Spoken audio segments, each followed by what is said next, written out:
नागपूरच्या कळमना पोलीस ठाण्याच्या हद्दीत झालेल्या चोरीच्या पोलिसांनी उलगडा केलाय। सीसीटीव्ही फुटेज आणि जुन्या गुन्हेगारी नोंदीच्या आधारे 2 सराईत चोरट्यांना अटक करण्यात आली। त्याच्या ताब्यातून सुमारे 1 लाख रुपयांचा चोरीचा मुद्देमाल जप्त करण्यात आला आहे। ही घटना ओमसाई नगर येथील गजमुख सोसायटीमध्ये घडली। घरात राहणारे राजू बुटके 24 जून रोजी आपल्या कुटुंबासोबत एका नातेवाईकाच्या लग्नासाठी बाहेर गेले होते। दरम्यान अज्ञात चोरट्यांनी बंद घरात घुसून सोन्या चांदीचे दागिने, एक कॅमेरा, एक लॅपटॉप आणि रोख रक्कम यासारख्या मौल्यवान वस्तू चोरल्या आणि पसार झाले। तक्रार मिळाल्यानंतर कळमना पोलिसांनी घटनास्थळी आणि जवळपास लावलेल्या सुमारे 15 सीसीटीव्ही कॅमेऱ्यांमधील फुटेज तपासलं।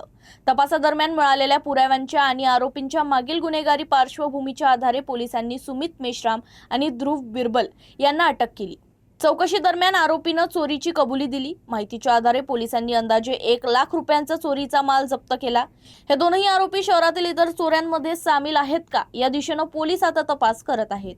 आरोपी सुमित गणपत मेश्राम व 19 वर्ष, राहणार पोस्टे जरीपटका, आणि ध्रुव राजेश बिरबल राहणार 3 खंबा चौक, पोलीस ठाणे तहसील यांना ताब्यात घेऊन त्यांच्या ताब्यातून सोन्याचे दागिने तसेच लॅपटॉप असा एकूण 1 लाख रुपयाचा मुद्देमाल जप्त केला आणि गुन्हा उघडकीस आणला।